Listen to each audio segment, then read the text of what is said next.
Bonsoir à toutes et à tous, bienvenue. Et je vous indique tout d'abord que vous pourrez poser des questions via le bouton Converser ou Q&R et qu'il y aura un temps à la fin de toutes les conférences dédié justement aux réponses à ces questions-là. Je vous adresse mes plus chaleureuses pensées de Marseille et j'espère que vous trouvez tous en bonne santé. Il aura fallu une crise sanitaire sans précédent pour que de restriction en restriction, en interdiction, de couvre-feu en confinement, nous prenions la décision d'organiser ce webinar sous forme dématérialisée, là où la plupart des manifestations et congrès sont soit annulés, soit reportés. Nous sommes donc à nouveau confinés. À l'origine, il y a le mot confin, du latin confinis, qui désigne les limites, les extrémités d'un pays. Et puis, de confins, on a tiré confiné, mais qui signifiait, au départ, relégué, exilé. C'est l'exclamation de Titus dans la pièce Bérénice. Au bout de l'univers, va, courte confinée. Il faut croire que depuis Racine, les vitesses de déplacement ont singulièrement rétréci cet univers. Car nous sommes priés aujourd'hui d'aller nous confiner, non plus aux extrémités de la terre, mais à notre propre domicile. Et c'est donc de nos domiciles respectifs que l'équipe va tenter de vous instruire en vous divertissant ce soir. Je laisse tout d'abord la parole à Delphine Ries, la partenaire de cette soirée.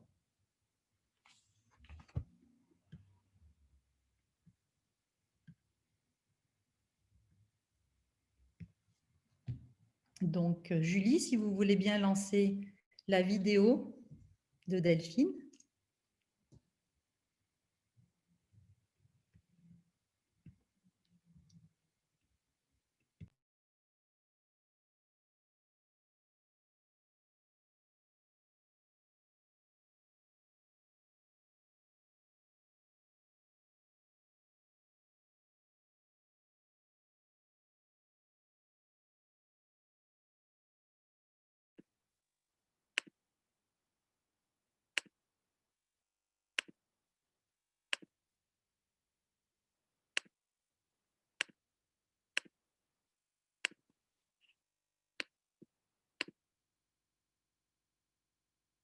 Bonsoir à toutes et tous.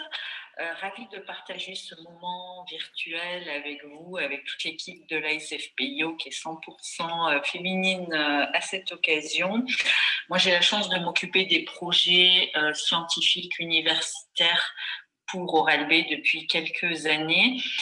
Ce soir, je trouve qu'il est intéressant, même important, de parler d'hygiène bucco-dentaire. Pourquoi? Parce que tous les chiffres de consommation, de marché que l'on a montrent qu'en ces périodes de confinement, semi-confinement, l'hygiène bucco-dentaire des Français souffre malheureusement beaucoup.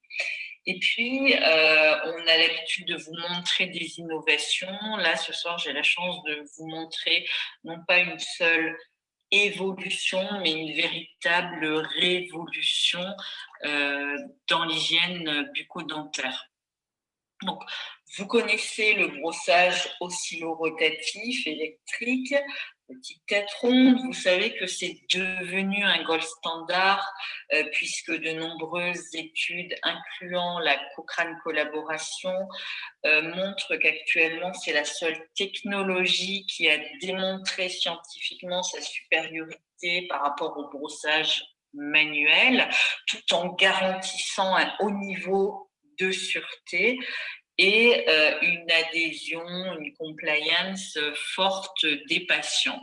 Néanmoins, aujourd'hui, Oral B a décidé d'aller encore plus loin en capitalisant sur tous les avantages de l'oscillo-rotatif, donc brossage dent par dent, petite tête, efficacité, tout en corrigeant les petits défauts dont les dentistes ne faisaient pas régulièrement, tels que la vibration ou le bruit.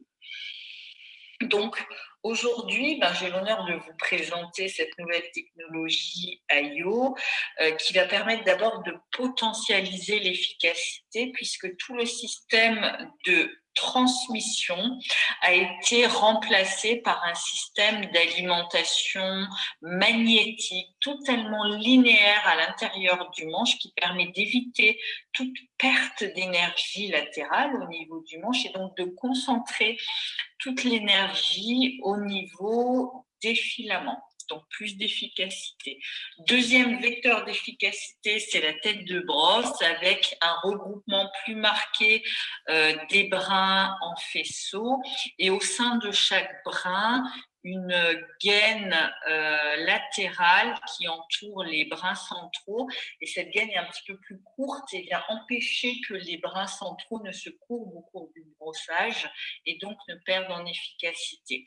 On a en outre une alternance de brins convexes, concaves en leur extrémité, ce qui permet vraiment de s'adapter aux éventuelles anfractuosités des dents de chacun. Donc là, on gagne en efficacité, comme on peut le voir plus en détail sur cette diapo. Ensuite, troisième facteur d'efficacité, c'est le capteur de pression. On savait déjà que si on appuie trop fort, évidemment, on va créer des lésions sur les tissus durs, sur les tissus mous, d'où le signal rouge. Mais en plus de ça, on se rend compte que si on n'appuie pas assez fort, à l'inverse, on n'aura pas le contrôle de plaque escompté. D'où ce signal blanc si on n'appuie pas assez fort et qu'on n'a donc pas le contrôle de plaque escompté, et ce signal vert lorsqu'on est dans la bonne zone optimale entre efficacité et sûreté, donc entre 0,8 et 2,5 newtons. Voilà pour l'efficacité. Ensuite, on a encore retravaillé la sûreté, notamment le deuxième mouvement de la pulsation a été remplacé par une micro-vibration qui est à la fois une mini-pulsation quelque part avec une amplitude moindre et d'autre part une fréquence moindre, c'est-à-dire que cette micro-vibration ne va se produire qu'au changement de direction de l'oscillation, ce qui va créer beaucoup plus une sensation de douceur, de glisse sur les dents que les utilisateurs nous rapportent régulièrement. Rajoutons qu'on a une 7e vitesse ultra sensitive qui est particulièrement intéressante pour les patients paro.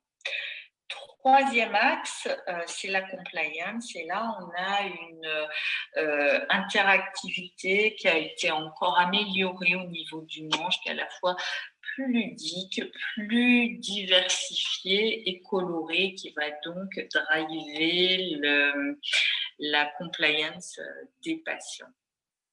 Toutes ces fonctionnalités s'appuient évidemment sur des données scientifiques. On a 2 publications qui ont été réalisées qui montrent bien la supériorité de cette nouvelle technologie par rapport à la technologie manuelle, à la technologie sonique sur l'ensemble des critères avec des résultats statistiquement significatifs.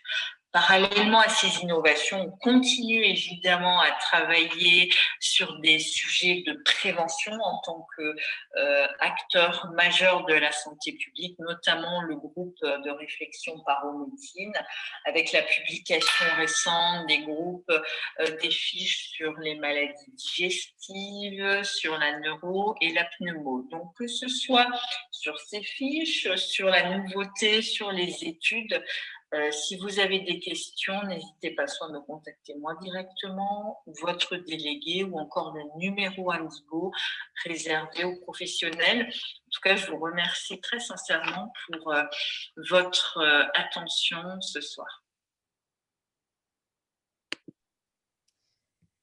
Bien, merci beaucoup Delphine, je sais qui nous écoute. Merci pour ce partenariat. Nous allons donc tout de suite aborder le sujet pour lequel vous êtes derrière vos écrans, le risque parodontal dans le traitement orthodontique. Ce risque parodontal va être abordé par 4 conférencières brillantes qui ont accepté cette mission avec un format très court puisque 15 minutes chacune leur sont allouées. Et on va sans tarder écouter le docteur Anne-Hélène Soenen qui est ancienne assistante hospitalo-universitaire à l'Université de Rennes. Elle a un exercice de parodontologie exclusive à Saint-Malo. Elle participe brillamment au cycle de formation continue de notre Société française de parodontologie et implantologie orale, en compagnie du docteur Alexandre Philippakis, pour la partie concernant la thérapeutique étiologique non chirurgicale depuis maintenant 2 ans. Et elle va nous parler des conditions de santé parodontale pour un traitement orthodontique serein. À toi, Anne-Mélène. Merci Virginie.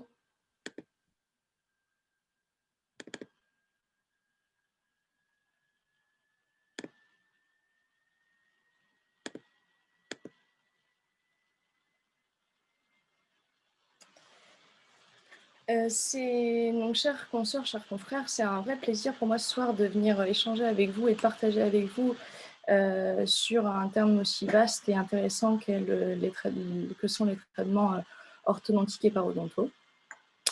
Il faut savoir que le prérequis à tout traitement orthodontique, c'est l'absence d'infection et évidemment d'avoir un parodonte qui va être capable en fait, de supporter les forces orthodontiques. Les migrations se traduisent souvent par des égressions, des déplacements, des versions, des apparitions de diastème chez nos patients, qui constituent d'ailleurs un motif de consultation fréquent. Ils s'inquiètent pour la préservation de leurs dents et souhaitent en général retrouver leur sourire. Avant d'entamer une thérapeutique de réalignement des dents, il faut d'abord se poser la question de l'étiologie, de la pathologie. Est-ce que ça fonctionne pour vous? Parce que je vois que ça bug un peu. Vous m'entendez? Tout va bien pour nous. Tout va bien. Ouais, tout va On voit bien. bien l'écran. Parce que je fais défiler, mais ça défile. D'accord. C'est juste que je fais défiler et ça marche moins bien. Je vais sortir et re-rentrer. Désolée.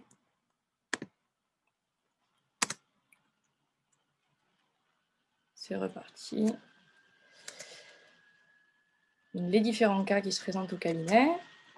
La question qu'il faut se poser, je disais, avant d'entamer une thérapeutique de réalignement, c'est de savoir identifier en fait, l'étiologie principale des migrations. Et cependant, c'est souvent complexe parce qu'il y a une addition de plusieurs facteurs qui peuvent être des facteurs occlusaux, des facteurs anatomiques, des facteurs pathologiques. Donc, en ce qui concerne le facteur pathologique, Martinez, Gagnu et collaborateurs ont montré en 1997 que la perte osseuse est le facteur principal des migrations dentaires. Un autre chiffre est très important et nous vient d'une étude épidémiologique menée par les docteurs Bourgeois, Bouchard et Matou, qui ont montré que 50% des adultes en France présentent une perte d'attache sévère et environ 80% des adultes en France présentent une lésion ou des lésions parodontales. Dans ce contexte-là, je crois qu'il paraît évident que le bilan parodontal pré-orthodontique est indispensable et à systématiser. Le bilan parodontal pré-orthodontique, on va revenir sur les différentes phases. Il est graduel et il comprend 3 phases. Une phase de détection du risque parodontal, une phase de dépistage et une phase de diagnostic. La phase de détection du risque parodontal, ça revient à notre première consultation avec le patient, qui est une occasion vraiment de recueillir énormément de données qui vont justement nous apporter des informations concernant les facteurs de risque de ce patient. On aura également à réaliser un examen clinique pour évaluer la santé gingivale de ce dernier. Si on a des indices qui nous montrent que l'hygiène bucco-dentaire pourrait être améliorée et durant l'anamnèse, le patient présente un ou plusieurs facteurs de risque, on va aller plus loin dans notre démarche, réaliser un sondage dépistage et un cliché radiographique panoramique afin de savoir s'il y a une alvéolyse associée. Sans alvéolyse, on est dans le contexte de gingivite. Si par contre au sondage dépistage, on a la présence de plusieurs sites présentant des poches, ainsi qu'une alvéolyse au niveau de la radiographie panoramique, on va réaliser en complément des éléments diagnostiques tels que le bilan rétroalvéolaire et le sondage Charting, afin de caractériser notre parodontite selon le stade et le grade, selon la classification de Chicago.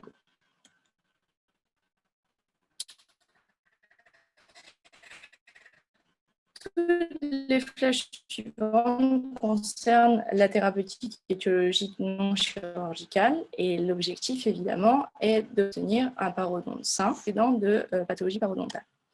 Si on n'atteint pas des résultats thérapeutiques, on va dire, suffisants ou satisfaisants au niveau de certains cibles, on peut faire appel à des thérapeutiques chirurgicales complémentaires. Cette partie va être présentée par le docteur Aurore Blanc tout à l'heure.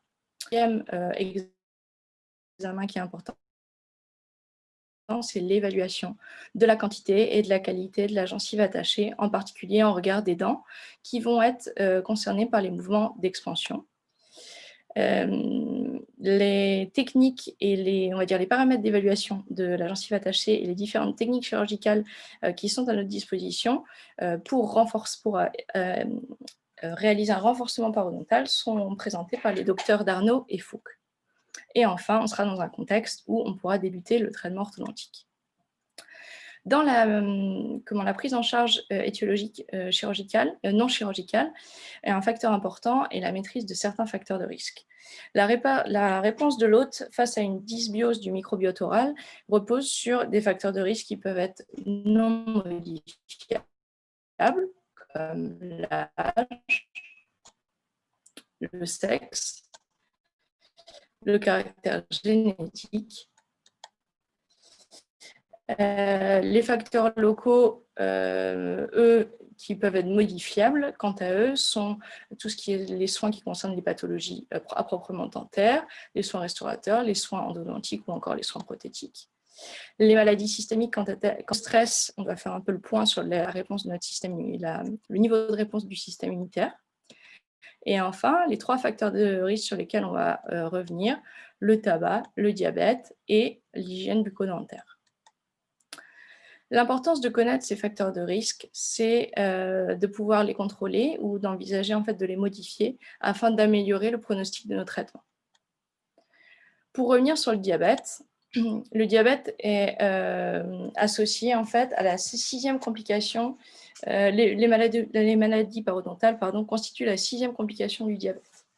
La prévalence des patients diabétiques dans le monde ne cesse d'augmenter. Pour vous donner une petite idée, en l'espace de 40 ans, elle a été multipliée par 4. En 2019, en France, il y a plus de 4,5 millions de patients qui sont diabétiques, de Français qui sont diabétiques, et il y en a environ 1 million qui l'ignorent. Dans ce contexte-là, le chirurgien dentiste a un vrai rôle de dépistage, c'est-à-dire qu'il ne faut pas hésiter à se renseigner, savoir si notre patient a fait le point ou un bilan de santé, un bilan sanguin, pour évaluer son statut glycémique. Si on se retrouve face à un patient diabétique, évidemment, il faut s'assurer qu'il présente un suivi régulier et qu'il est bien encadré par son médecin généraliste ou des praticiens spécialisés. Le tabac, quant à lui, est un facteur est un problème de santé publique majeur. Il est responsable de nombreuses pathologies cardiovasculaires, pulmonaires et de cancer. Et il est donc responsable de 75 000 décès par an en France. Le rôle du chirurgien dentiste, il est défini par une méthode des 3 A. A pour Ask, A pour Advice et A pour Assess Patient Readiness to Quit. La méthode des 3A, en fait, ça repose sur un entretien motivationnel qui dure, on va dire, entre 3 et 5 minutes lors de notre première consultation avec le patient, pour faire le point et pour connaître, dans un premier temps, le statut tabagique du patient, est-ce qu'il fume ou non, quel est son type de consommation et combien de cigarettes il fume par jour. Être capable de le conseiller, de l'informer, c'est-à-dire l'informer sur les risques du tabac pour sa santé générale, en particulier en ce qui nous concerne pour la santé bucco-dentaire, l'informer des bénéfices qu'il pourrait en tirer s'il arrêtait sa consommation tabagique. Et enfin, pouvoir évaluer la volonté, on va dire le souhait du patient de stopper sa consommation tabagique et être en mesure de l'adresser à des spécialistes autour de vous, dans votre ville, comme des tabacologues, des addictologues ou encore des hypnothérapeutes, des acupuncteurs, pour les patients qui préfèrent des méthodes, on va dire, un peu plus douces. Le tabac est un facteur de risque important pour les pathologies parodontales et c'est surtout un facteur d'échec pour nos thérapeutiques. On va s'intéresser maintenant à la maîtrise du contrôle de plaque. La maîtrise d'un bon contrôle de plaque, il est défini par un niveau de plaque qui va être qualitativement et quantitativement, qui va, excusez-moi, être qualitativement et quantitativement associé à une bonne santé gingivale et parodontale. Il repose sur un enseignement des techniques d'hygiène bucco-dentaire par l'enseignement des techniques de brossage adaptées et également interdentaire. À l'issue de cette motivation, évidemment, on prescrit aux patients l'ensemble des moyens nécessaires. Ce contrôle de plaque individuel, il doit être efficace et c'est un prérequis indispensable à toute thérapeutique, en particulier les thérapeutiques orthoparodontales, dans la mesure où l'hygiène va se complexifier avec la. Maintenant qu'on a vu les facteurs de risque importants qui étaient à gérer, qu'on a fait notre thérapeutique étiologiquement chirurgicale, on a besoin d'évaluer et de définir les critères qui sont importants pour pouvoir débuter notre traitement orthodontique. Il y a une séance, on effectue ça au cours d'une séance qui est vraiment dédiée à la réévaluation, qui est effectuée 3 mois après la thérapeutique non chirurgicale. Ce délai correspond au temps nécessaire à la cicatrisation épithélio-conjonctive. On réalise évidemment un examen clinique, mais l'examen, on va dire, phare qui va nous donner, qui va nous permettre de comparer en fait les données qu'on a enregistrées lors de l'examen initial, c'est le sondage Charting. Dans ce sondage Charting va nous donner des informations sur le gain d'attache, la valeur seuil, c'est-à-dire la valeur pour laquelle on va estimer qu'on a eu des résultats satisfaisants, correspond à 6 mm sans saignement au sondage. L'absence de saignement à sondage est une valeur prédictive en fait forte de santé gingivale. L'évaluation des mobilités dentaires est également un facteur important. Normalement, les mobilités dentaires tendent à diminuer avec la diminution de l'inflammation gingivale. Cependant, c'est une valeur qu'il faut remettre dans un contexte de occlusal global. L'objectif, toujours, c'est d'obtenir un parodonte sain, mais qui sera réduit dans le contexte d'antécédents de parodontite. On va s'intéresser maintenant à la plaque dentaire pendant le traitement orthodontique. On comprend bien en voyant ces photos que la présence d'arc, la présence d'attache, la présence de ressorts, de ligatures, les dispositifs qui sont en vestibulaire ou lingual, l'architecture également dentoparodontale de nos patients. On voit bien, plus les dents sont petites, plus c'est compliqué de maintenir une bonne hygiène bucco-dentaire. Tout ça va complexifier le maintien d'un bon contrôle de plaque. Glukowska et collaborateurs en 2011 ont montré que le taux de plaque dentaire était 2 à 3 fois plus élevé chez les patients porteurs d'appareils orthodontiques. Cette modification quantitative de la plaque est associée à une modification qualitative de la plaque. Perros et collaborateurs ont montré qu'il y avait une augmentation de Streptococcus mutans, de concentration salivaire de Streptococcus mutans et de lactobacilles à la 6e semaine après le traitement orthodontique et ça atteint un pic au bout de la 12e semaine de traitement. Cela signifie qu'il y a un risque carieux qui est plus élevé chez les patients porteurs d'appareils orthodontiques. Les lésions parodontales ne sont pas épargnées, c'est-à-dire qu'on constate qu'il y a une augmentation également de bactéries parodontopathogènes qui appartiennent au complexe rouge et au complexe orange de Sokranski. Comment se déroule une séance de suivi parodontal? C'est vrai qu'au vu des changements observés dans la flore microbienne,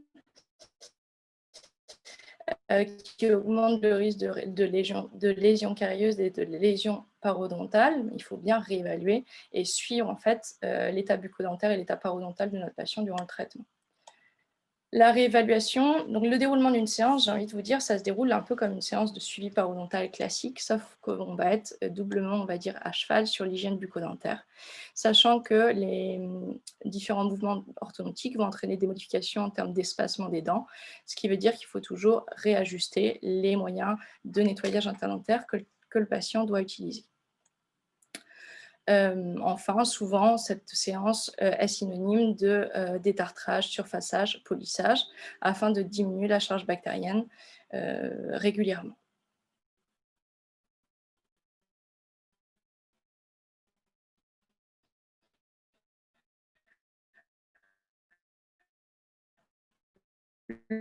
Le but de ces séances de suivi, c'est évidemment de délinflammation nodale et de lésions. Qui concerne la des consensus, une fréquence au moins tous les 3 mois. C'est assez vaste et en fait, on se rend compte que 3 mois, c'est beaucoup trop parce que c'est la fameuse période qui laisse le temps à la flore buccale d'être à nouveau déstabilisée, d'être à une dysbiose du microbiote oral de s'installer. Pour pour établir une fréquence qui va être on va dire, plus proche et plus adaptée à nos patients, on peut s'aider de l'évaluation du risque parodontal avec les différents critères qu'il comprend, savoir le saignement au sondage, la présence de poches résiduelles supérieures à 5 mm, les dents manquantes, le niveau osseux par rapport à l'âge, les facteurs systémiques et génétiques et les facteurs environnementaux. Ça donne, en fonction des différents patients, on peut établir un schéma au sein même du diagramme et ça va définir le risque parodontal du patient. Si le diagramme est compris dans la zone centrale du polygone, on a un patient qui a un risque faible. S'il est compris entre les 2 anneaux, il a un risque modéré. Et s'il est en dehors du 2e anneau, il a un risque parodontal élevé. L'objectif, c'est de mettre en place une prophylaxie parodontale et un programme de suivi qui vont être sur mesure à nos patients. L'objectif, c'est surtout de faire en sorte qu'on travaille dans de bonnes conditions, que ce soit l'orthodontiste ou nous-mêmes. Le rythme doit donc être assez rapproché, surtout pour les patients à risque. On conseille, on a discuté avec les différents conférencières de ce soir, un rythme qui est compris entre 4 à 6 semaines, c'est-à-dire en général après chaque activation orthodontique. Pour assurer le bon déroulement d'un traitement orthoparodontal, comme on l'a vu précédemment, il faut maîtriser les facteurs de risque qui peuvent être modifiés. Il faut obtenir et travailler sur un parodonte sain. Il faut avoir un contrôle de plaque qui soit efficace avant et pendant le traitement orthodontique. Il faut avoir un suivi parodontal adapté. Et j'en ai pas forcément insisté beaucoup dessus, mais ce sont des traitements longs qui impliquent un investissement important de la part du patient et c'est d'autant plus important qu'ils se sentent impliqués dans ce traitement. Encore une fois, ce type de traitement repose sur une communication, j'ai envie de dire, sans faille entre les différents acteurs, c'est-à-dire entre l'orthodontiste et le praticien ou le parodontiste, et entre les praticiens et le patient, qui est au centre de tout. Je vous remercie pour votre attention. Merci beaucoup Anne-Hélène pour ton explication très claire qui commence à bien nous éclairer sur les conditions de santé parodontale pour un traitement orthodontique serein. Donc, il y aura sûrement de nombreuses questions, mais bien évidemment, comme nous avons le chrono qui a été lancé, nous allons passer tout de suite la parole à Aurore Blanc.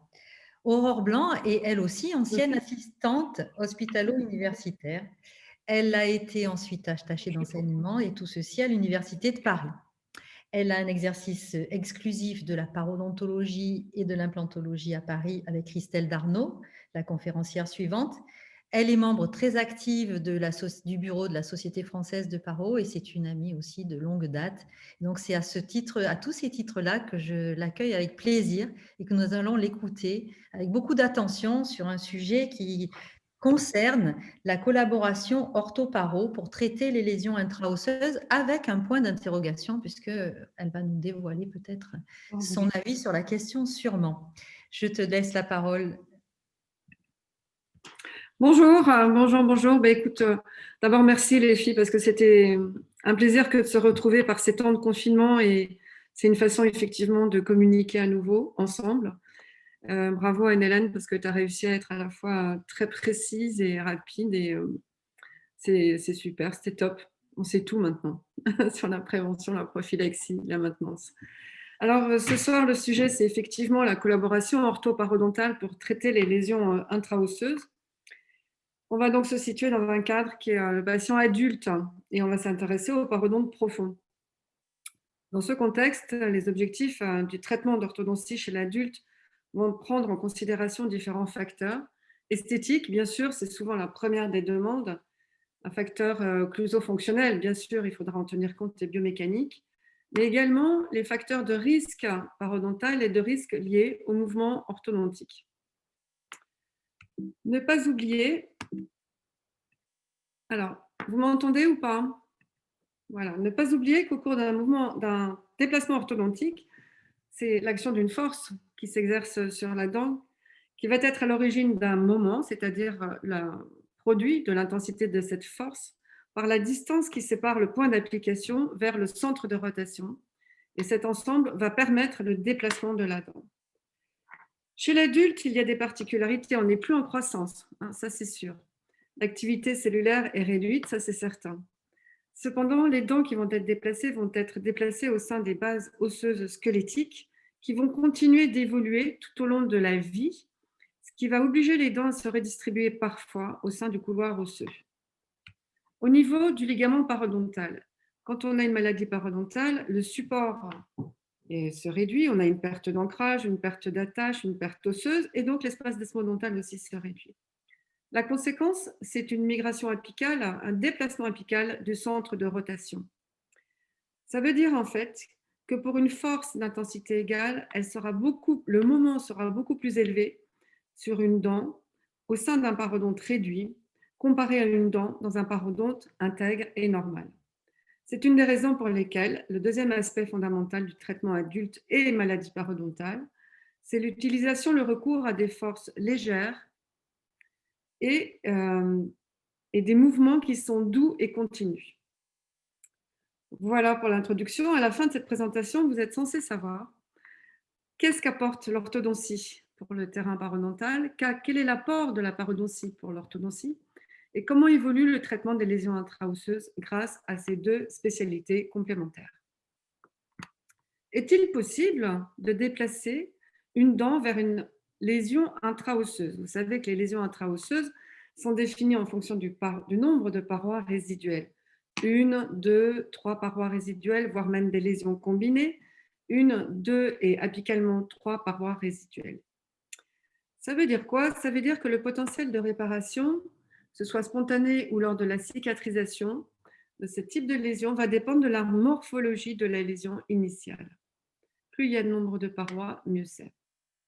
Quand on applique une force qui va déplacer une dent vers une lésion intraosseuse, plusieurs événements vont se passer, que ce soit sur le plan de l'histologie ou de la clinique. Au niveau de l'histologie, les études animales montrent qu'il y a une migration apicale de l'épithélium de jonction qui est moindre, qu'il y a une réattache conjonctive. Ça, ce sont des bons signes pour la réparation parodontale. On peut noter aussi qu'il y a une apposition osseuse, une augmentation de la densité osseuse. Vous vous rapprochez des racines, la densité osseuse n'est pas la même. Elle augmente. Il y a donc une cicatrisation osseuse qui est positive, qui est parfois supérieure à la cicatrisation obtenue dans le traitement des lésions intraosseuses par une chirurgie d'accès simple. Ça, ce sont des événements donc positifs, favorables et encourageants, à condition, évidemment, qu'il y ait déjà eu un assainissement préalable par un traitement doux sous-gingival. Alors, que se passe-t-il quand une force est appliquée sur une dent? Si on prend un mouvement de translation, par exemple. C'est très important et ça m'a vraiment appris beaucoup de choses dans la mesure où vous déplacez une dent, par une force de translation sur la face en pression. Il va y avoir une compression desmodontale.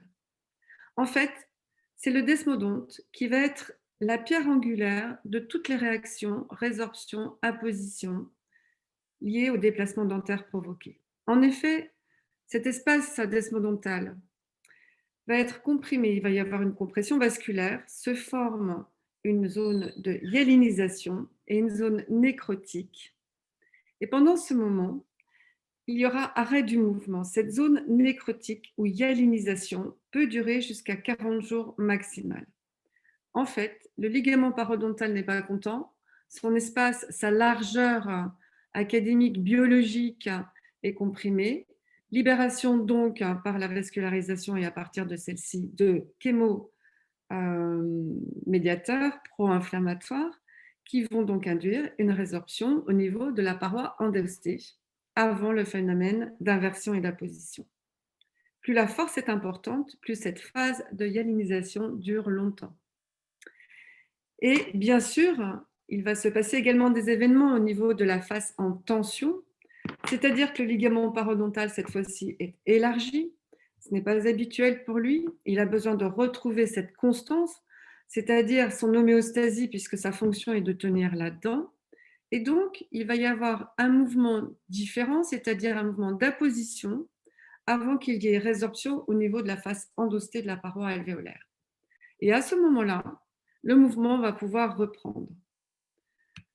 Donc, tout au cours en fait, de cette présentation, je voudrais mettre un petit peu en parallèle et en face les différents moments positifs, on va dire, du remaniement lié à l'orthodontie et les différents moments positifs du remaniement lié au traitement des lésions intraosseuses parodontales.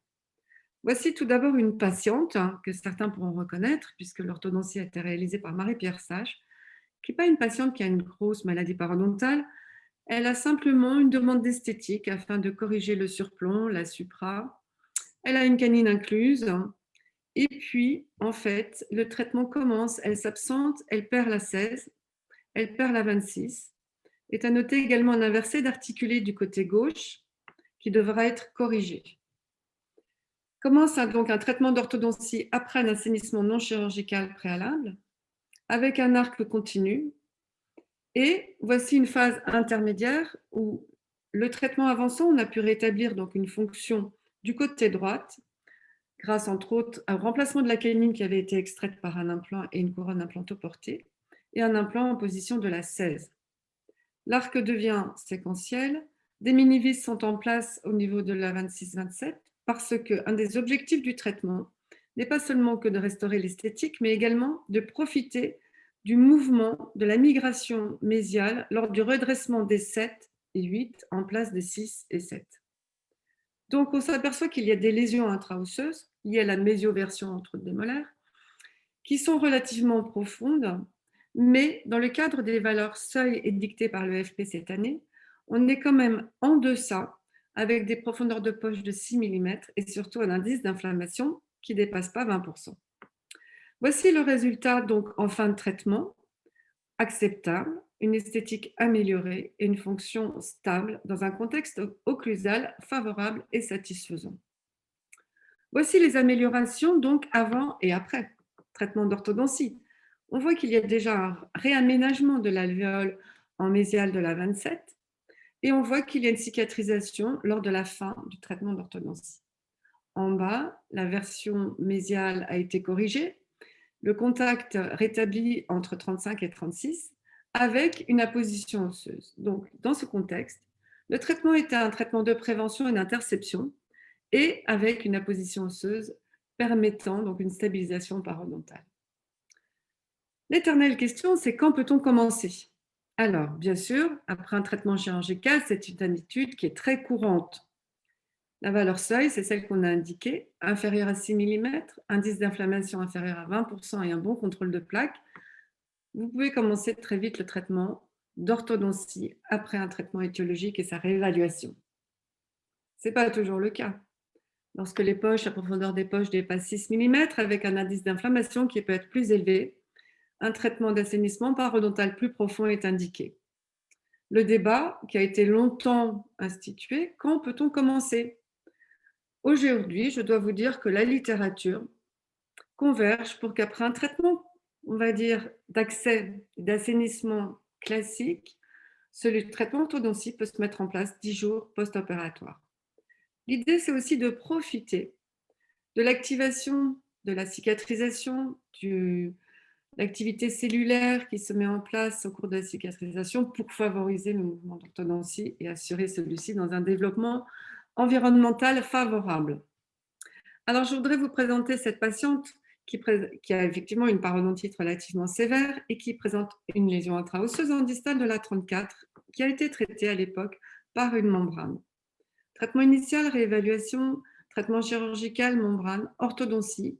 À ce moment-là, effectivement, j'ai attendu 2 mois avant de proposer l'orthodontie, dont vous voyez le résultat sur la diapositive en bas. Une autre patiente qui voulait également fermer son diastème entre 21 et 22 avec une parodontite très sévère localement, montre effectivement radiographiquement une perte d'attache très sévère, mais le maintien de la vitalité pulpaire. Bien sûr, le plan de traitement a été très détaillé. Est-ce qu'on garde, est-ce qu'on ne garde pas? Quel était le choix de la patiente? Quels étaient en fait ses objectifs? Et donc, nous avons décidé de conserver la dent. Après un traitement étiologique, on fait une chirurgie avec une régénération, avec de l'endogène. Voici le résultat. Et j'ai attendu là 8 mois avant de proposer un traitement d'orthodontie. Donc voici les résultats avec une résorption radiculaire. Mais cependant, il y avait quand même une amélioration significative de la densité osseuse appréciée radiographiquement. Alors, les résultats avant et après cliniquement, un arc léger qui permettait donc de fermer cette petite diastème. Et globalement, finalement, on peut dire que dans ce contexte, comme dans un contexte de traitement non chirurgical, également parodontal et orthodontie, le traitement orthodontique a participé à assurer un certain gradient thérapeutique. Quand peut-on commencer celui-ci? Là, la littérature est très diverse et variée. Des auteurs ont montré qu'il était possible de commencer tout de suite, 10 jours après, en post-opératoire, après la régénération parodontale. D'autres, 1 mois, afin de s'assurer qu'il y avait une bonne maturation osseuse, ou 6 semaines, ou 8 semaines, ou 6 mois, ou 8 mois et 1 an. Tout a été décrit. À vrai dire, il n'y a pas un vrai consensus clinique. Même les méta-analyses aujourd'hui, finalement, proposent de diminuer ce temps à 10 jours, mais très honnêtement, il faut quand même confronter cette position avec des données plus globales concernant le patient. Un autre cas qui, cette fois-ci, fait référence à des mouvements d'ingression, et celui-ci de ce patient a surplomb une supra, des poches profondes, une bonne volonté également, quand même. C'est Catherine Galletti qui a réalisé le traitement d'orthodontie avec une mise en place de multi-attaches en lingual, réaligner en fait l'arcade mandibulaire et puis améliorer, fermer les espaces, les diastèmes secondaires à l'arcade maxillaire. Voici la radiographie avant traitement. On s'aperçoit effectivement qu'il y a une perte d'attache qui peut aller au-delà de la moitié de la hauteur radiculaire, et la radiographie après traitement. Le rapprochement des racines a permis d'augmenter la densité osseuse. Et comme c'est décrit dans la littérature, on peut observer une attache, on peut observer une augmentation de la densité osseuse, une réduction de la profondeur des poches et une réduction également de la récession parodontale. Voici donc le traitement, enfin, pour ce patient qui était tout à fait satisfait du résultat. Encore une fois, le résultat radiographique qui nous montre effectivement qu'il y a une modification de l'ancrage et de la densité osseuse. En conclusion, nous pouvons dire qu'à travers le remaniement tissulaire, la cicatrisation, l'orthodontie peut renforcer le résultat qu'elle a apporté au profit d'un traitement parodontal qui, lui, de son côté, va assurer le déplacement orthodontique dans un contexte favorable, permettant la pérennité et surtout une collaboration au niveau des résultats cliniques qui sera renforcée. Les études à long terme montrent également que ces résultats sont stables longtemps, 12 ans dans certaines études, pour des mouvements parfois d'ingression qui ne sont jamais que des ingressions verticales, souvent associées avec une rotation ou une translation, mais qui de toute façon semblent apporter des événements osseux et en termes d'attache positifs sur du long terme. Je vous remercie.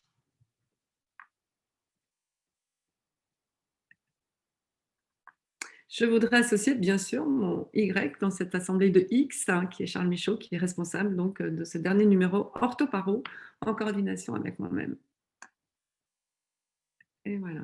Merci beaucoup Aurore, merci aussi pour effectivement ce que je voulais citer, ce numéro spécial de l'information dentaire qui est paru cet été. Tu m'arrêtes si je dis une bêtise, il me semble que c'était au mois de juillet, et qui fait effectivement un petit peu plus le tour de ce sujet, et c'est toi qui l'as coordonné avec notre ami Charles Michaud, que je salue aussi ce soir.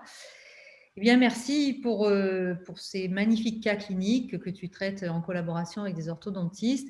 Et avec ta grande expérience clinique, je pense que tu nous répondras à pas mal de questions qui commencent à apparaître. Et sans plus attendre, donc, je vais donner la parole à Christelle Darnaud.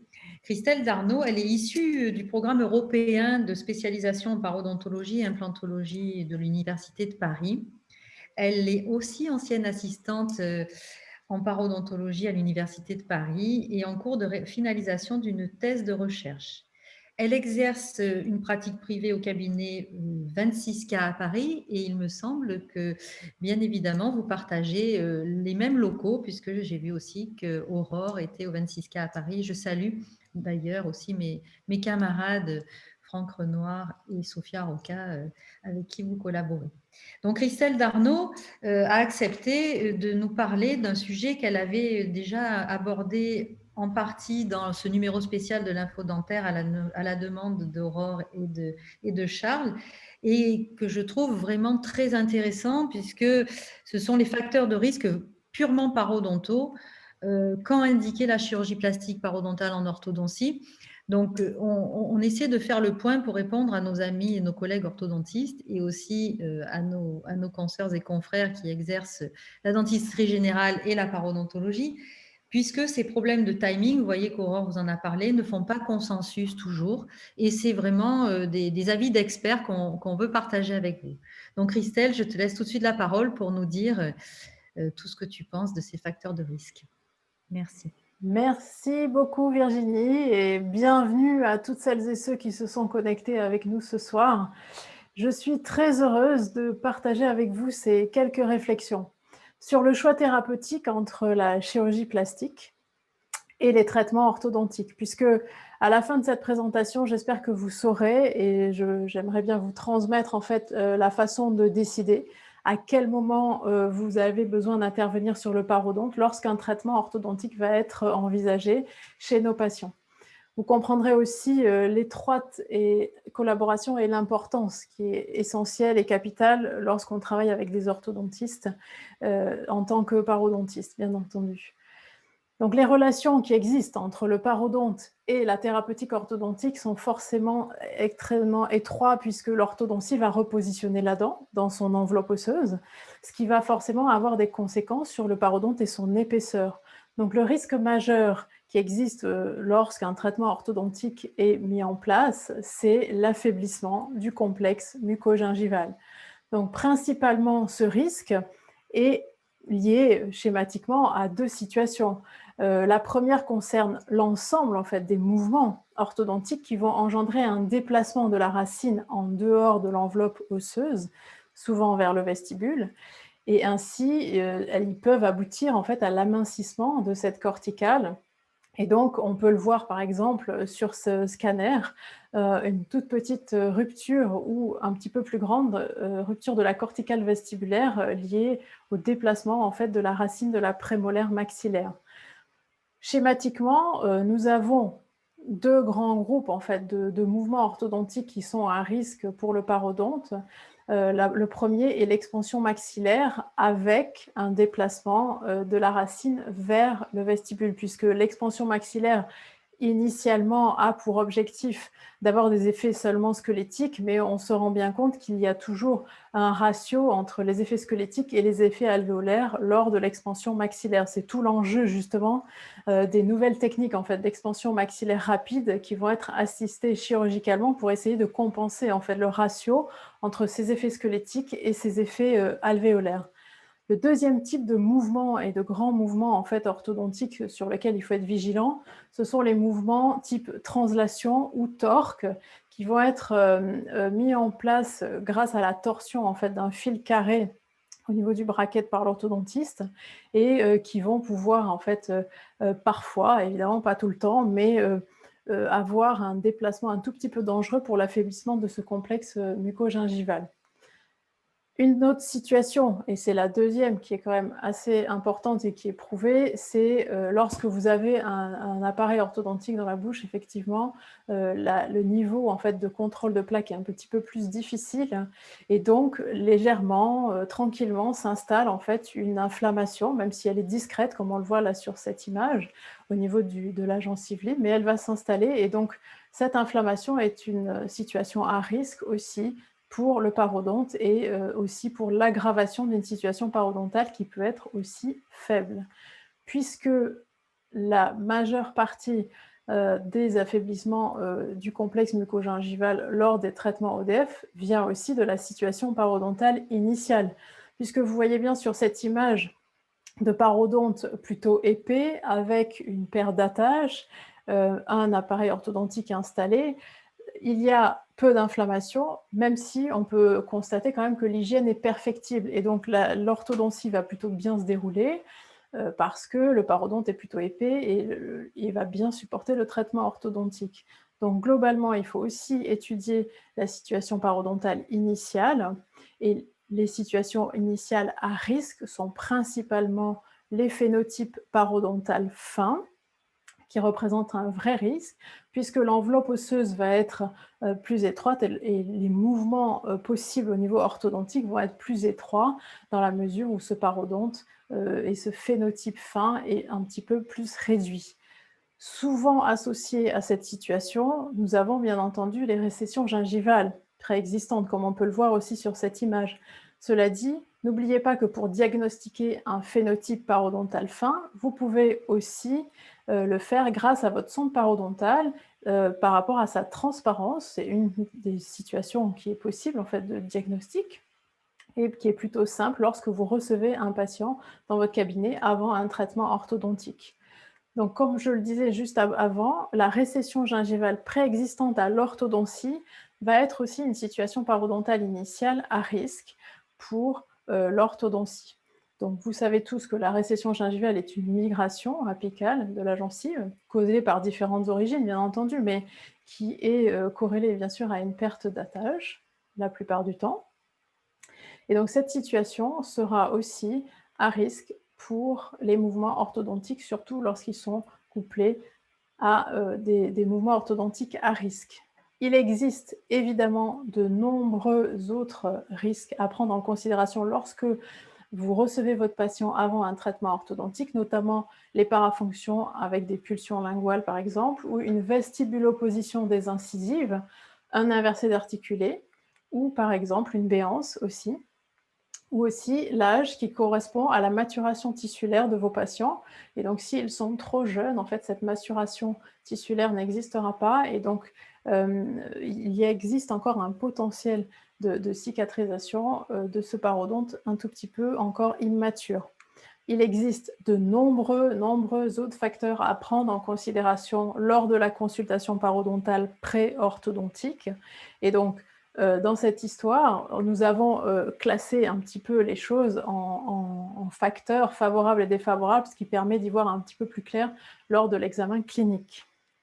Bien entendu, dans ce contexte, est-ce que nous avons besoin de modifier le phénotype parodontal avant l'orthodontie? Quels bénéfices allons-nous en tirer si nous diagnostiquons par exemple un phénotype parodontal fin? Avons-nous un bénéfice à modifier le phénotype parodontal avant l'orthodontie? Pour cela, je suis allée voir dans la littérature pour essayer de faire le point.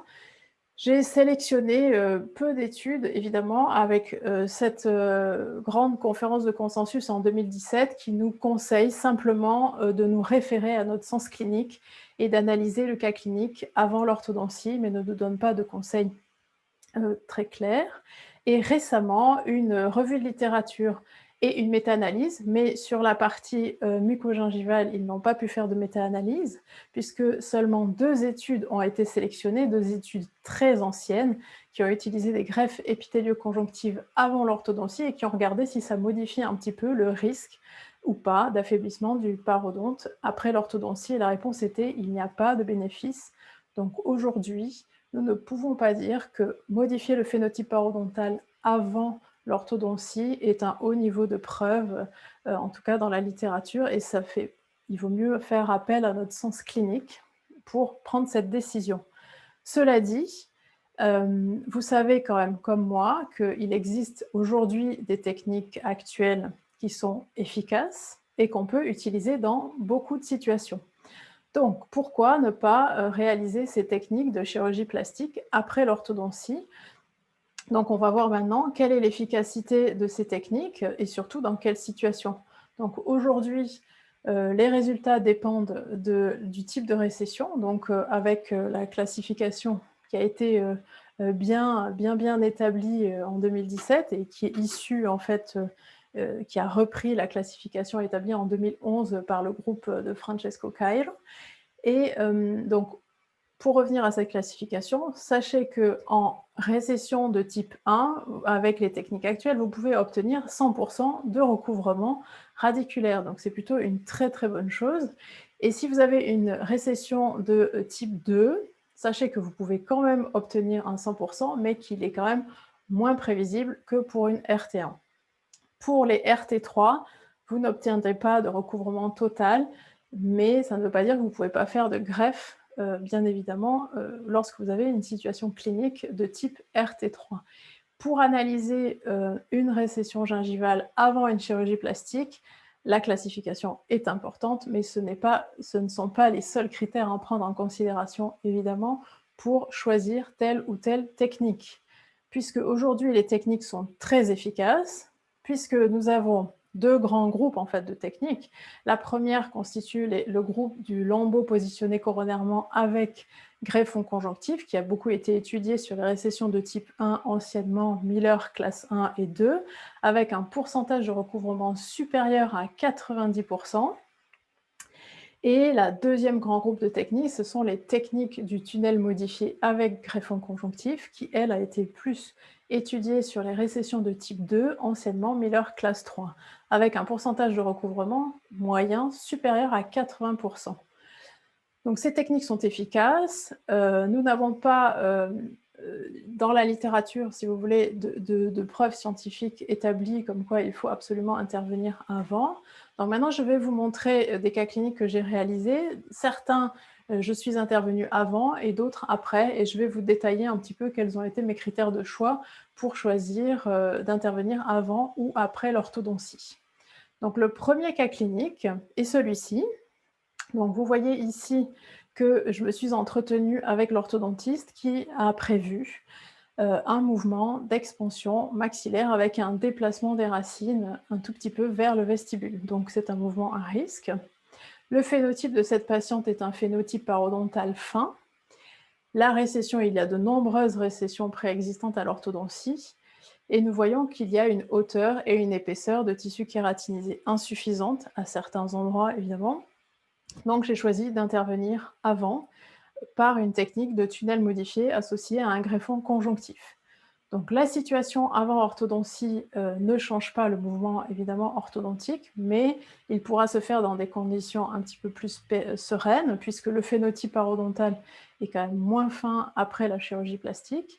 Les récessions préexistantes sont supprimées et on a une épaisseur et une hauteur de tissu kératinisé largement satisfaisant pour pouvoir appliquer en fait, des mouvements qui vont être considérés comme un risque pour le parodonte. Maintenant, un cas clinique que j'ai réalisé après l'orthodontie. Alors, ce cas clinique, des mouvements orthodontiques non à risque étaient prévus, effectivement. Le phénotype était plutôt moyen à épais.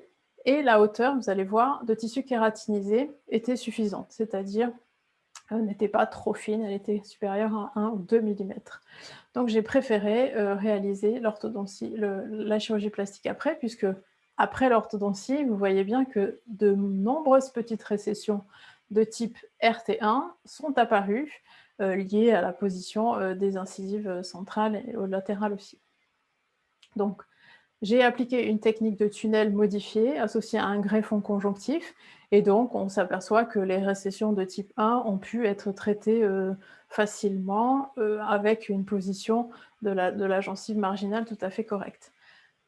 Dans ces situations, je vais bientôt arriver à la fin de mes 15 minutes, donc il faut conclure. Ce qu'il faut retenir, c'est que l'évaluation du parodonte avant la thérapeutique orthodontique est essentielle. Et donc, pour ça, nous avons besoin de recevoir ces patients dans nos cabinets.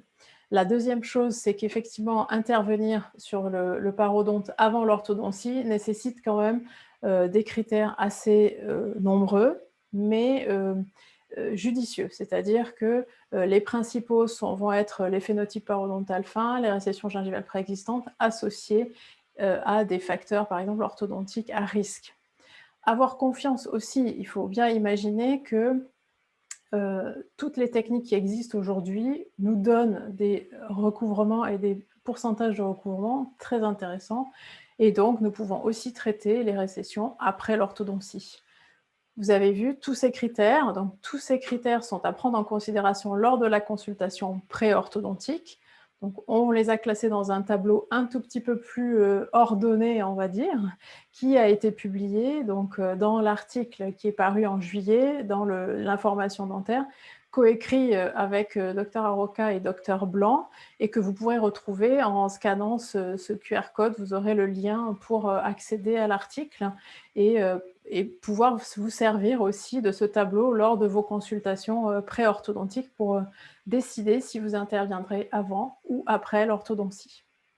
Voilà, j'en ai fini. En tout cas, j'espère que cette présentation vous a permis d'y voir un tout petit peu plus clair et j'attends vos questions avec impatience. Merci Christelle, merci beaucoup. Alors les questions, Merci Virginie. il y en a beaucoup, hein. On ne pourra peut-être pas répondre à toutes, donc ça nous fait extrêmement plaisir, un public nombreux, très intéressé, avec beaucoup de questions, mais aussi, bien évidemment, je te félicite Christelle, parce que tu apportes toi aussi des réponses et ton avis d'expert partagé avec tes collègues, et c'est pour ça qu'on a besoin de l'expérience clinique pour partager avec nos pairs.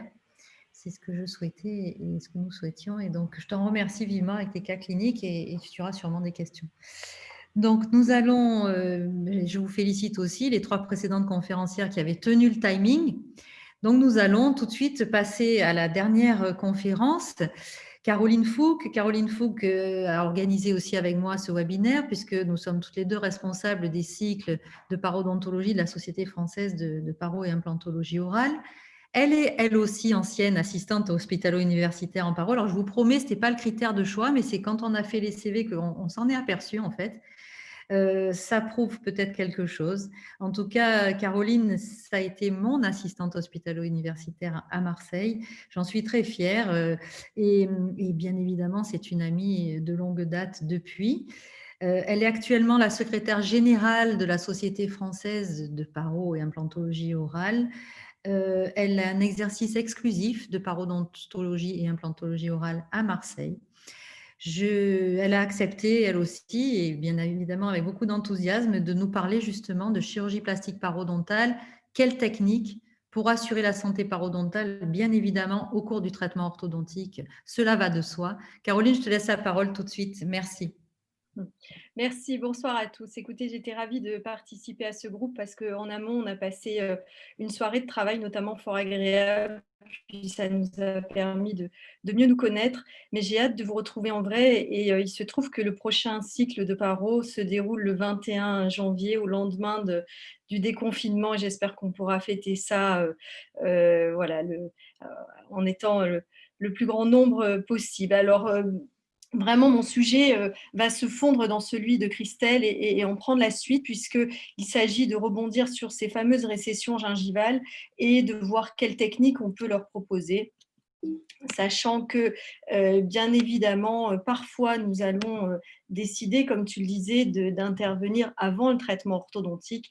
Et là, eh bien, comme nous propose M. Jemsen, intuitivement, instinctivement, nous allons proposer, par exemple, à cette patiente de renforcer son parodonte avant de démarrer le traitement orthodontique pour que l'orthodontiste ne se sente pas limité dans ses mouvements.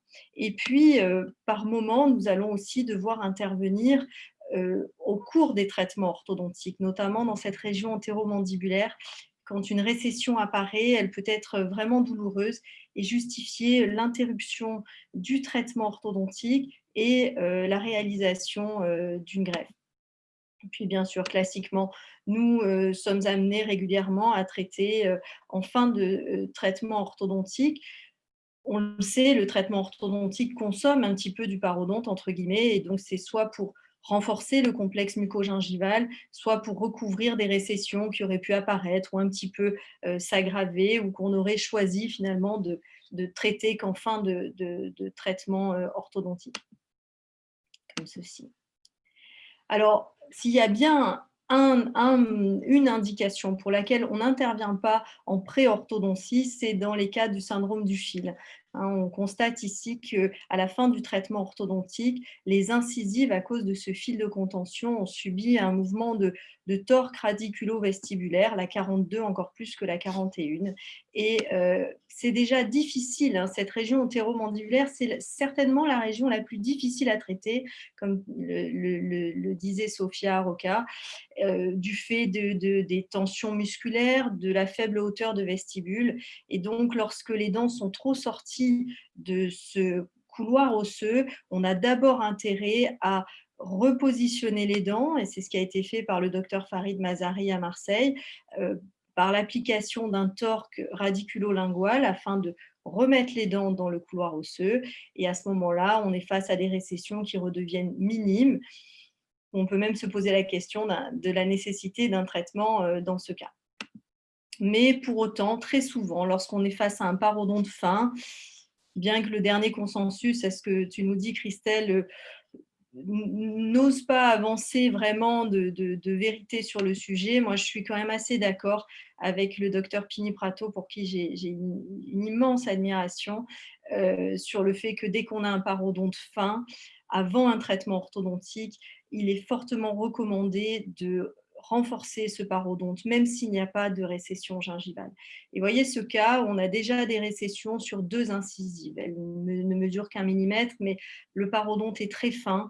Et je pense qu'on a vraiment intérêt à utiliser et profiter de la présence encore de ce tissu kératinisé pour proposer une technique de renforcement et non de réparation qui serait peut-être plus inesthétique à la fin du traitement orthodontique. Alors, comment est-ce qu'on choisit notre technique? Eh bien, évidemment, la hauteur de récession gingivale compte, mais après, tout de suite, ce que l'on va regarder, c'est la hauteur de tissu kératinisé.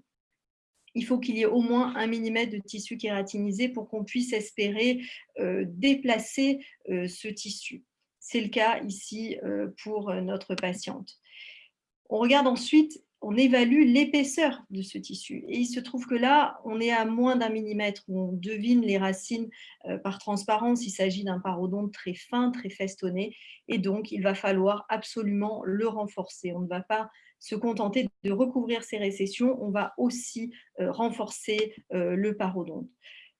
Nous avons la chance, bien qu'étant dans la région entéromandibulaire, d'avoir un vestibule assez profond, ce qui nous permet du coup de proposer une technique de traction coronaire. Alors, tunnel modifié ou lambeau positionné coronairement, peu importe, je dirais, dans ce cas précis, mais ce qui est important, c'est d'y associer un greffon conjonctif, parce que c'est lui qui va améliorer la stabilité des résultats dans le temps et qui va vraiment pouvoir permettre à l'orthodontiste de travailler sereinement. Nous sommes ici à 2 mois post-opératoire. On sait que, idéalement, on pourrait attendre 6, 9 mois, voire 1 an, comme le conseille Pini-Prato, avant vraiment d'avoir un résultat final, une stabilité parfaite. Mais un peu comme le disait Aurore, au bout de 2 mois, il n'y a pas un réel consensus sur la date à partir de laquelle on peut démarrer le traitement orthodontique après de la chirurgie plastique parodontale, mais je dirais que 2 mois me paraissent amplement suffisants. Ici, encore un cas où il va falloir corriger la rotation de la canine et de la prémolaire. Or, ces dents présentent déjà des récessions gingivales. On note même une lésion cervicale non carieuse sur la 14 avec un vieux composite. Et donc, il est indispensable de renforcer le parodonte, de recouvrir les récessions, certes, mais surtout de renforcer le parodonte pour que ces récessions ne s'aggravent pas au cours du traitement orthodontique, ce qui a permis ensuite au docteur Jean-Stéphane Simon à Marseille de traiter en lingual cette patiente pour nous offrir in fine un résultat très satisfaisant tant sur le plan de l'alignement que sur le plan de l'environnement mucogingival.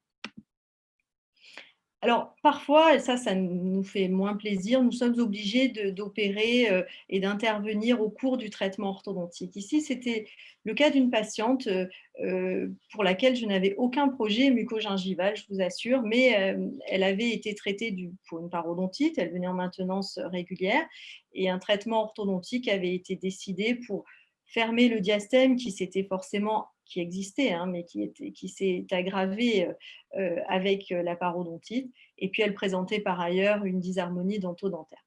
Mais on constate qu'avec l'alignement, on a vraiment un changement de l'arcade mandibulaire. Et du coup, on a en contrepartie une des incisives qui est un petit peu trop sortie de son boîtier osseux en vestibulaire et une récession est apparue, telle que cette récession était franchement sensible, avec un bandeau qui n'était plus, une mucogingivale qui n'était plus attachée à la dent et qui ne permettait plus à la patiente finalement de brosser dans de bonnes conditions.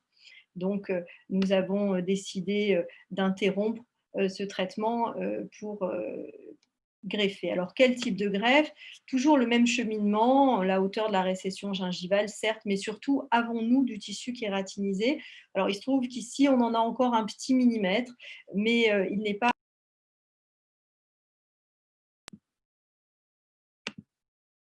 Voilà, pardon, j'avais coupé le micro, les aléas de ce genre d'exercice. Il se trouve que nous avons un vestibule vraiment peu profond qui nous interdit totalement l'attraction coronaire. Malheureusement, nous n'avons pas non plus de tissu kératinisé proximal qui pourrait nous laisser imaginer une technique par double papille ou positionné latéralement. Et donc, nous nous orientons vers une greffe épithélio-conjonctive que voici. Et quelques semaines après, le traitement orthodontique a pu être repris. Alors bien sûr, nous opérons souvent après le traitement orthodontique. On sait que 20 à 25% des patients vont développer dans les années qui suivent quelques récessions. Voici une canine, alors qui était incluse, hein, on est déjà assez satisfait de l'avoir dans cette position. Probablement qu'elle n'a pas eu assez de tissu kératinisé qui l'a suivi dans sa mise en place sur l'arcade. Et on se retrouve aujourd'hui avec une récession quand même significative, 4 mm. Donc, il ne va pas être si évident que ça à recouvrir. Un parodonte extrêmement fin. Et donc, il va falloir essayer de lui proposer une solution à la fois esthétique et qui va renforcer ce parodonte, lui permettre de brosser dans de bonnes conditions. Alors, quelle technique choisir? Un petit millimètre de tissu kératinisé, mais on va pouvoir s'en servir. On exclut donc la greffe épithélio-conjonctive.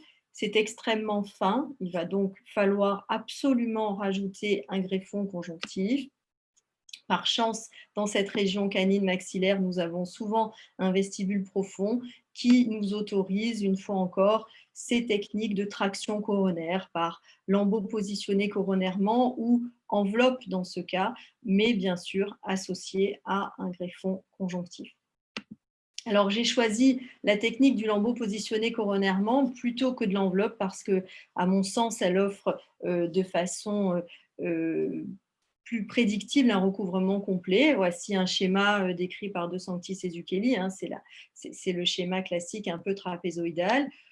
On peut aussi imaginer une incision plus sophistiquée, plus biseautée que proposent Zucchelli et ses collaborateurs quelques années plus tard.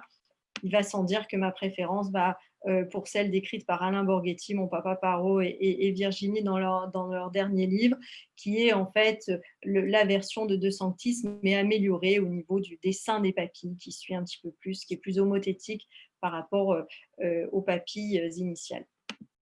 Voilà donc le résultat à 1 mois post-opératoire. On est vraiment avec la technique qui est le gold standard en termes de pourcentage de recouvrement et de stabilité dans le temps, cette association lambeau positionné coronairement et greffe de conjonctive. On note aussi qu'on aurait pu craindre avec cette technique l'apparition de cicatrices au niveau des incisions de décharge, mais en appliquant une incision assez légère qui ne va pas jusqu'au contact osseux, on essaye de laisser du périoste intacte finalement, bien on a un résultat tout à fait satisfaisant d'un point de vue esthétique. Alors là, on est avec Esther, peut-être Aurore, t'en souviens-tu? Esther, on était venu l'opérer dans ton cabinet avec Corinne Lalanne, Cyril Goubron et toutes vos collaboratrices. Quand on regarde Esther sourire, on se dit, oh là là, elle a eu un traitement orthodontique, il y a eu des avulsions des 5 et le mouvement distal des canines prémolaires vers les premières et deuxièmes prémolaires, est à l'origine, à coup sûr, de ces récessions gingivales. Et quand on regarde Esther de plus près, on constate que sur l'arcade mandibulaire, qui n'a pas, elle, eu d'avulsion de ces prémolaires, on a également des récessions.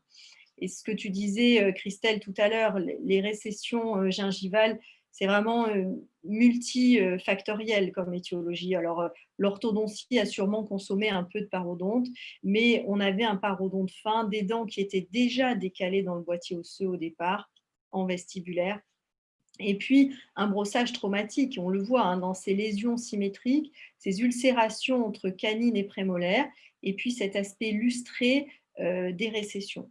Pour autant, on note aussi sur ces vues latérales qu'il n'y a pas de recouvrement complet possible, puisqu'on a des petites pertes des points, des sommets des papilles, et qui signent la perte osseuse sous-jacente proximale.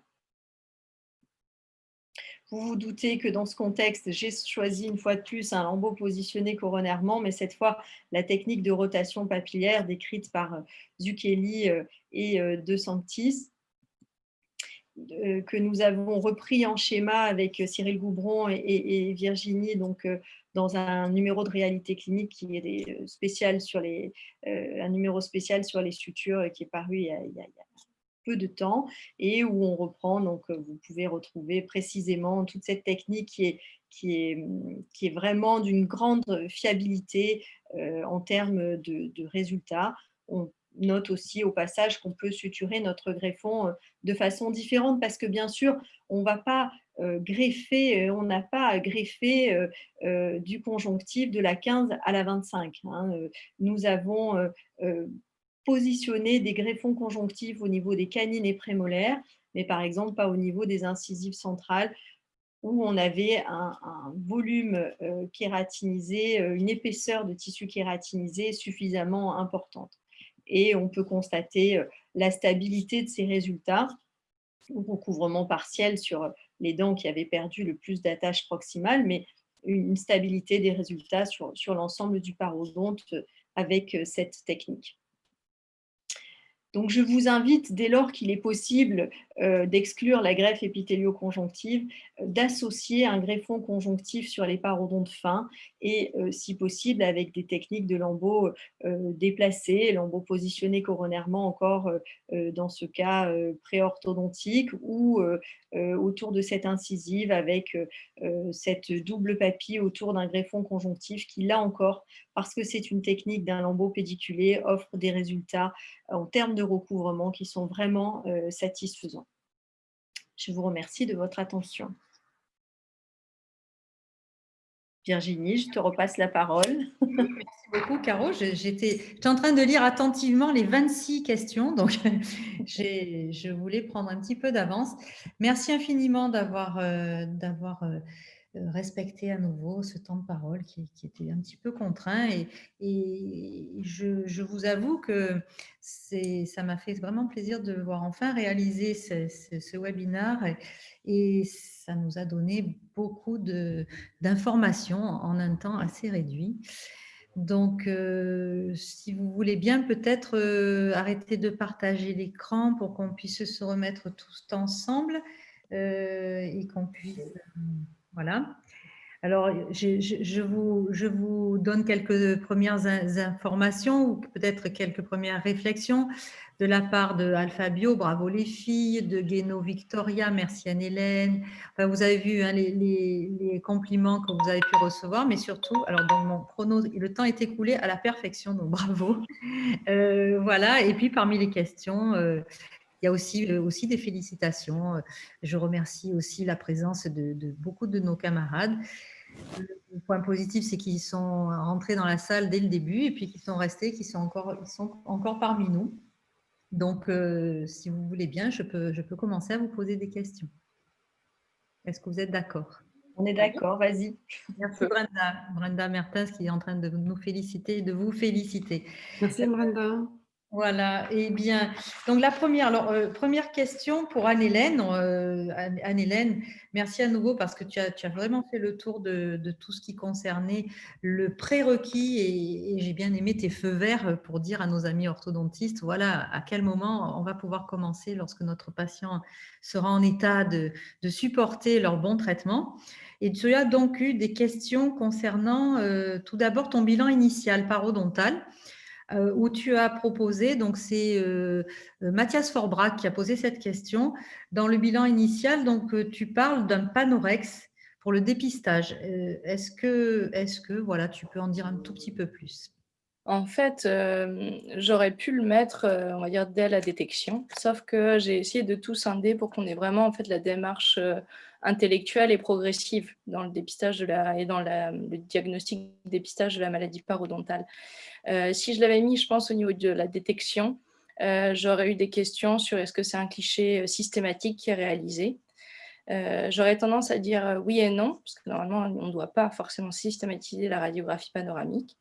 Mais en tout cas, en cabinet, c'est quelque chose que j'ai tendance à faire, juste évidemment pour m'assurer que tout se passe bien, qu'il n'y a pas de lésions même dentaires hors contexte parodontal, pour m'assurer, on va dire, que le contexte général se présente bien. Donc c'est en ça que je l'ai mis du côté du dépistage. C'est pour essayer de scinder et puis la manière dont on réfléchit et dont on peut organiser les choses au cabinet. D'accord, très bien. Merci beaucoup pour ta réponse. En gros, donc c'est ça, c'est plutôt du débrouillage parce que aussi c'est un bilan général, Oui. carieux et tout ça, mais c'est pas systématique, bien évidemment. Donc, je pense que c'était dans ce sens-là que tu as eu la question et je m'associe à ta réponse. Effectivement, c'est pas systématique, c'est le sondage tout d'abord qui nous permet, un sondage aléatoire, d'imaginer qu'il y a peut-être une parodontite sous-jacente. Ok. Alors, tu as aussi une autre question, et c'était une question peut-être aussi un petit peu plus orientée pour Delphine Ries, mais qui n'a pas pu nous rejoindre, concernant, je pense que c'est un collègue orthodontiste qui l'a posé, docteur Dahan, que je remercie d'avoir posé cette question. Il disait, je préconise habituellement l'hydropulseur associé à la brosse à dents électrique. Qu'en pensez-vous? Et voilà, si tu peux nous donner ton avis. Pour moi, l'hydropulseur, il y a de nombreuses études qui le prouvent, c'est moins efficace que l'utilisation des brossettes interdentaires, mais c'est mieux que rien utiliser. Donc après, il faut aussi s'adapter à la dextérité de son patient, à son anatomie dentoparodontale pour lui donner les outils qui vont lui permettre de maintenir au mieux son contrôle de plaque. Donc si la prescription, on va dire, complémentaire d'un jet dentaire, c'est toujours intéressant. Mais je pense qu'il faut quand même s'astreindre à toujours essayer de pousser nos patients à utiliser les brossettes interdentaires au quotidien. Merci Anne-Hélène, je pense qu'on partage aussi. Et bien évidemment, si les autres... Vous m'entendez? Oui, je t'entends très bien. Je disais qu'on n'a pas le temps de faire participer les autres confrères, mais je pense qu'effectivement, la question concernant les brossettes interdentaires est cruciale. Et si on y adjoint en plus un hydropulseur, pourquoi pas, mais c'est vrai que le nettoyage mécanique est vraiment important. Donc merci, je fais un petit coucou à Bouchra Abbassi qui nous fait des grands coucous. Charles Michaud, donc le Y de Aurore qui est parmi nous aussi. Je n'ai pas dit dehors, de toutes les X. Voilà, et je vais tout de suite poser une question à Aurore, voilà, si tu es d'accord. Tu nous as vraiment, vraiment bien expliqué de manière très claire les conséquences aussi biologiques des déplacements dentaires lorsqu'un patient a bénéficié d'un traitement parodontal et surtout, a fortiori, lorsqu'il y a de la régénération. Je pense que tu as été aussi assez clair pour dire qu'il n'y a pas de consensus, hein, et c'est un petit peu pour ça qu'on a choisi ce sujet ce soir, c'est parce que ce n'est pas du evidence-based dentistry, c'est du sens clinique avant tout. Cependant, donc évidemment, tu t'es exposé à des questions récurrentes combien de temps après la chirurgie parodontale, la chirurgie bien sûr de régénération avec Endogain par exemple, peut-on démarrer les forces orthodontiques? Voilà. Vraiment, vraiment ton avis perso de clinicienne au quotidien. Je ne peux pas faire mieux que les publications de tous les Italiens aujourd'hui. Donc, je vais répondre d'après moi. Ça, vraiment. Si c'est une dent qui a finalement un bon pronostic global, c'est-à-dire que la conserver ne pose aucun problème, je fais une chirurgie, si c'est indiqué, de régénération et je commencerai 10-12 jours après la chirurgie dite de régénération. Pourquoi? Parce que les événements cellulaires importants se mettent en place tout de suite. D'accord. Et qu'ensuite, ce qui va se passer au cours de la maturation va servir au traitement d'orthodontie. Si c'est une dent qui a un pronostic avant traitement qui est réservé, comme la centrale qu'on a vue tout à l'heure, je prendrai plus de précautions. D'abord, anticiper sur prévenir la patiente du risque et je prendrai plus de précautions. Voilà. Donc, tout dépend du risque parodontal qui est lié au site, à la lésion intra-osseuse et de l'environnement même individuel. Donc là, c'était le spectateur anonyme qui doit être satisfait de ta réponse. Ouais. Il y a effectivement dans le même ordre de questions, on nous dit souvent qu'il ne faut pas sonder et il ne faut pas évaluer le bénéfice d'une régénération parodontale avant 6 à 8 mois. Donc, ça change un peu nos paradigmes. Qu'en penses-tu? Ah, mais bien sûr, mais tu as tout à fait raison.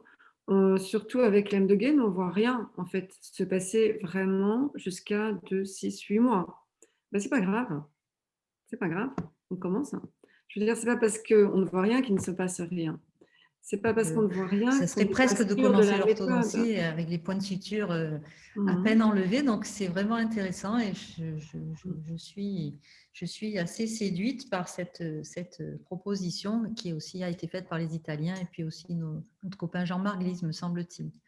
Bien sûr que j'ai cité dans la présentation. Voilà, donc c'est vrai. Non, mais c'est pour ça que c'est un sujet qui nous tient particulièrement à cœur. Alors, je lève mon verre, je ne sais pas si vous le voyez, parce qu'à Marseille, soit du pastis, soit du rosé, avant d'attaquer les 2 dernières conférencières au niveau des questions. Voilà. Donc, je sais qu'il y en a qui sont encore à leur cabinet, donc elles ont peut-être que du bain de bouche, donc j'en ai désolée, mais c'était un petit clin d'œil.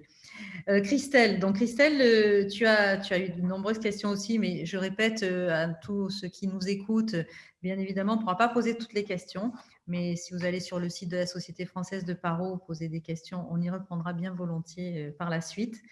Donc Christelle, il y a une première question que j'ai trouvée très intéressante. C'est finalement, alors je n'ai pas retrouvé le collègue qui l'a posé, mais je vais peut-être y arriver. Finalement, quelle est la classification des phénotypes que l'on utilise actuellement? Parce qu'on a bien dit qu'on avait eu un consensus l'année dernière, puis cette année, et donc on parle de phénotype fin. Enfin, donc, quelle est au quotidien la classification que tu utilises? En fait, ce qui se passe, c'est que la définition du phénotype, le mot phénotype, puisqu'avant on n'utilisait pas ce mot, on utilisait plutôt biotype. Donc là, dans le consensus de 2017, ils ont intégré ce mot phénotype qui vraiment prend en considération l'aspect 3D de la gencive et l'aspect osseux, comme c'était dans les classifications un petit peu plus anciennes. Mais donc pour l'aspect 3D gingival, il nous recommande en fait de faire des mesures, c'est-à-dire hauteur, épaisseur de gencive avec la sonde. On peut aussi prendre en considération que lorsque la sonde est visible et qu'on a une inférieure à 1 mm, on va avoir un phénotype plutôt fin, et quand la sonde n'est pas visible, supérieure à 1 mm par exemple de gencive, un phénotype plutôt épais. Mais associé à ça, donc hauteur, épaisseur de gencive, on a aussi le volume osseux, le morphotype osseux en fait associé à ça. Donc aujourd'hui, il n'est pas recommandé de passer un scanner ou un CBCT à tous les patients pour évaluer leur morphotype osseux, surtout qu'en fait, surtout dans le consensus, là, il nous donne quand même une idée de corrélation entre le morphotype gingival et le morphotype osseux qui est sous-jacent. Donc de ce point de vue-là, moi, je n'utilise pas la classification de Corbando-Guillaumard ou Ménard et Wilson que j'ai apprise, en fait, évidemment. mais qui reste quelque chose de schématique et qui a été issu en fait de certaines théories et réalités. Mais aujourd'hui, quelque chose qui est très simple pour évaluer le phénotype, c'est la sonde, visible ou pas visible, et surtout la 3D au niveau gingival, la hauteur et l'épaisseur gingivale, et au niveau osseux, toujours évalué. Alors ça peut être une petite radio rétroalvéolaire, même si on n'a pas la situation du mur osseux vestibulaire sur une rétroalvéolaire, mais on a quand même ces informations-là qui nous permettent de catégoriser entre épais ou fins les phénotypes parodontaux aujourd'hui. Est-ce que j'ai répondu à ta question, Virginie? Alors, c'est la question de Malika d'Alger, parce que je n'avais pas son nom, il y avait une espèce de titre bizarre. Donc, Malika d'Alger. D'accord. Moi, toutes les informations, oui. Toutes les informations là sont vraiment très très bien expliquées dans vraiment la conférence de consensus de 2017. C'est la partie de Cortellini, si je ne m'abuse. C'est la partie de Cortellini, tout à fait. C'est vrai. Et alors, justement, moi, ça m'apporte une question, si je peux me permettre. Tu parles beaucoup de la vision de la transparence de la sonde. Et que penses-tu du coup des sondes de Rasperini? Et alors, effectivement, c'est aussi noté qu'il existe plusieurs types de sondes. Ça coupe? Non. Je n'ai plus Vous m'entendez bien en ligne. Oui. Virginie? Oui, ça y est, je suis revenue. C'est bon, super. Donc oui, effectivement, on peut évaluer ça avec plusieurs types de sondes. Donc, quand on a la chance d'avoir ces sondes en plastique avec des couleurs en fait différentes, qui permettent d'évaluer en fait la transparence en fait l'épaisseur de la gencive. Donc pourquoi pas, si vous avez cette chance-là d'utiliser ces sondes. Il y a des moyens un peu plus simples à mon avis, mais c'est-à-dire oui, mais c'est un moyen simple, mais il faut se la procurer. Et voilà. Non, mais voilà, c'était pour savoir si tu en avais l'expérience, parce que voilà. Et dernière petite chose, que penses-tu de la possibilité de palper en fait les alvéoles osseux avec la pulpe des doigts pour avoir une idée quand même de la présence d'os alvéolaires en vestibulaire notamment, ou justement des racines qu'on sentirait sous la pulpe des doigts? Est-ce que c'est une... Oui, enfin, même, voilà, on peut palper les racines qu'on voit par transparence ou par...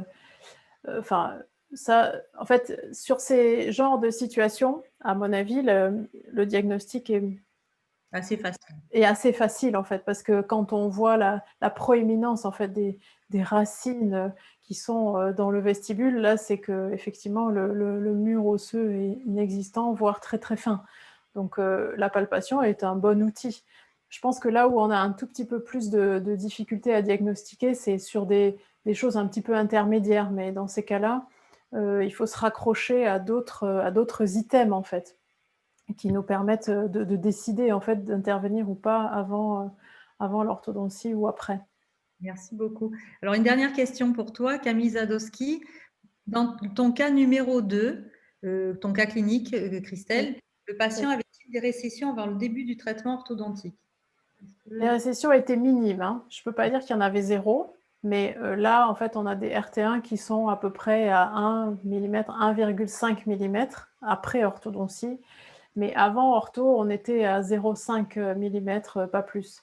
Donc, il n'y en avait pas aucune, mais il n'y en avait pas beaucoup, en fait. Là, on voit très bien la position un tout petit peu vestibulée. Hein. Je ne sais pas si vous avez vu sur la photo, c'est peut-être pas très net, mais donc les incisives sont un tout petit peu vestibulées et donc voilà, il y a un peu plus de récession. Très bien, merci beaucoup. Bon, il y a beaucoup d'autres questions. Hein. Je suis désolée, même pour les autres conférencières, hein, Anne-Hélène et Aurore aussi, on est obligé de choisir.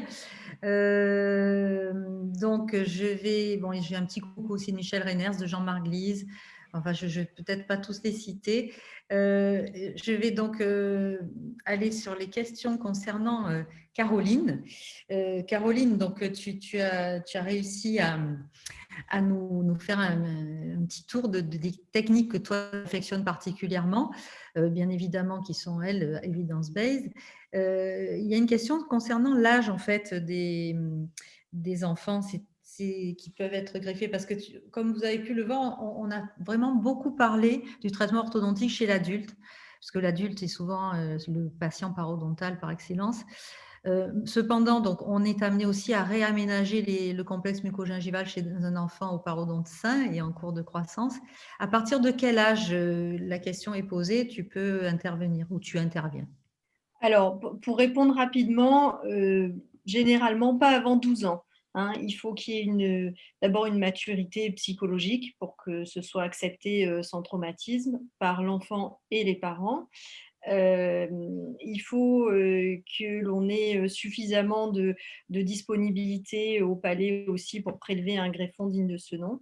Et une ou deux fois, j'ai opéré des patients plus jeunes parce que j'avais l'impression que psychologiquement, c'était tout à fait possible. Ça s'est bien passé à ce niveau-là, mais j'avais l'impression d'avoir un conjonctif assez immature. Enfin, il n'y a rien dans la littérature à ma connaissance sur ce sujet, mais donc j'en reviens à ne pas opérer avant 12 ans, voilà, si possible. Merci pour ta réponse. C'était Malika aussi qui a posé cette question.